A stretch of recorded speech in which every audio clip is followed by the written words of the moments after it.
Why do Batman and Spider-Man always steal the spotlight? It's all about the villains. Batman the Animated Series nailed this, giving bad guys depth, and that's exactly what we're doing with Word Thief. Today, we're unraveling the series' first villain, the evil banker, his tragic past, his greed, and why he stole the word wrong from existence. Whatever you do, please don't comment Joker, otherwise I'll cry in French, and that's really gross. Steve, intro.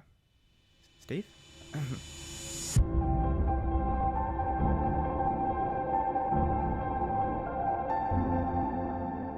Batman and Spider-Man are the most popular superheroes, which is a very peculiar thing. Why? There are so many heroes out there. Iron Man's a great example. Superman is iconic. We even have heroes like Kite Man or Man-Thing, Peter from Deadpool. But time and time again, the Bat and the Spider always get the TV shows, they get the video games, they get the movies and the remakes, and every single time, they're usually really, really good. Last time on this series, I mentioned Batman the Animated Series. For a kids series, this show is extremely mature, and there's one thing it does really well. It's villains. Joker, Two-Face, Mad Hatter, the Riddler, Clayface, Poison Ivy. Hell, the series literally invented Harley Quinn. She's almost as iconic as like Batman. And each one of these characters has a reason as to why they're evil. Now yes, the series does have a few ups and downs in terms of its episodes. Some of them are not so great. Some of them are amazing. There's an episode where they put Batman on trial and all the villains have to give a reason as to why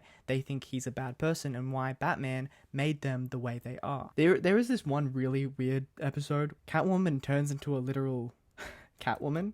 Here it is. Here's a really good image. It's such a bizarre, strange episode. Through the series as bad guys, there's one thing that we can learn. Welcome back to Write With Me, a series where we, the people of the internet, create brand new stories together. If you have any ideas for the following story, leave them in the comments below and I'll talk about them in the next episode. If you don't have any ideas, maybe just like the video or smile or cry. We're exploring the world of Word Thief, a young adult fantasy series that takes place in a world where the government, or something more sinister, has the power to erase words from existence. What words would they steal? Why? And what happens to those who fight back? Last time, we went over the series' first villain. His name is Taylor B. Bedminster II. Bedminster is very, very malicious, he's very greedy, but there's a reason as to why he's the way he is. We also went and explored a few of the other word thieves in the series. We have Plum, the red panda, who's very wise, grumpy, and has made several bad mistakes in his past. And we have Fern, a novice word thief, who has decided to do a life of crime to figure out herself away from her strict parents. In the story's first arc, Mr. Bedminster II, with the help of Prince Vex, the series' main villain, steals the word wrong, making it disappear from the public's knowledge. Without the word wrong, people cannot argue when something bad happens, leading to more social injustices around the city of Congard, which is where the story takes place. When a word is stolen, it leaves behind word essence, which needs to be stored in some type of vessel. The vessel can be anything, and it usually has a connection to the person who has stolen the word. Prince Vex has forfeited the word essence of wrong to Mr. Bedminster II, but what vessel is he using? Why? And what sort of connection does it have to the old banker? Today we're going to be exploring Mr. Taylor B.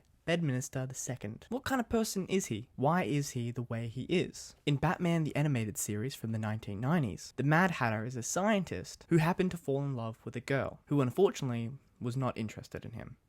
Damn. After getting his heart broken, he turns to villainy, brainwashing the girl. She is the Alice to his Wonderland, hence the name Mad Hatter. Clayface is an actor who experiences a horrible, horrible accident. He's obsessed with his looks. However, after being disfigured, he puts on an experimental clay-like substance which hides his scars. He eventually becomes so obsessed with this substance that his entire body turns to clay. As you can see, there is a reason as to why these villains do evil. They take a turn, as most of them are just normal people, then something happens, changing their lives forever. Mr. Minister II was raised in the poor district of Congard, spending most of his days begging for cash and food and hiding from his father. There was one time where he got caught stealing and his father beat him half to death. He was never good at school until one day he met a teacher who believed in him. This teacher, who, mind you, was a life-size talking mouse, even invited Bedminster to his house for dinner. They enjoyed a luxurious, fine dining experience, and for the first time in Bedminster's life, he realized the benefits of having money. How could he achieve such a fine life? Well,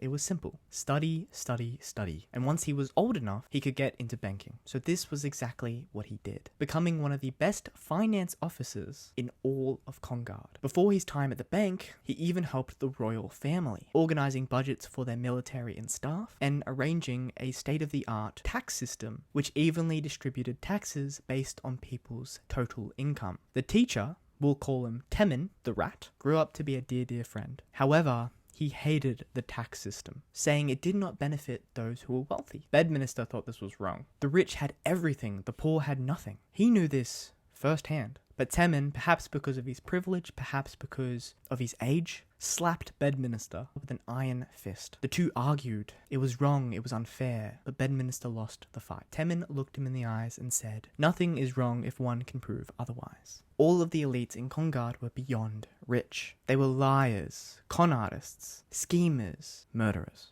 And now Bedminster was in their world. He finally realized the truth. He hated them, all of them, especially Temin, his former teacher. However, the more money he made, the more he understood them. Temin was right. The poor were weak. Bedminster worked hard on his career and his family. He worked hard to tax the citizens of Congard. He worked harder than everyone else. Maybe, just maybe, he deserved a break. He became greedy, little by little, getting hungrier and hungrier for fortune, for money, for an easy way out. It was all about him, no one else. Eventually, his greed got the best of him, and his wife left, taking his 2 kids. He was wrong. All of his ideas, all of his hard work, it was all wrong. Weeks later, after a drunken bender, he met with his old boss's son, Prince Vex, who had heard about his recent divorce. Bedminster told him what had happened. Prince Vex pitched a very fantastical idea. What if there was a way where you and I could remove the word wrong from existence? Nothing is wrong if wrong never had any meaning. Now that we know one of the villain's main backstory, we can figure out his vessel and why he chose it. Does it have something to do with Temin? Maybe his wife and kids who recently left him? We'll discuss this and more in the next episode of Write With Me, as well as the investigation that the Word Thieves do to put a stop to Bedminster and Vex's horrible scheme in removing the word wrong. Thank you for watching. I have other videos that you can watch, number 2 and number 1. Again, if you have any ideas, please leave a comment below. See ya. Steve. Psst, Steve.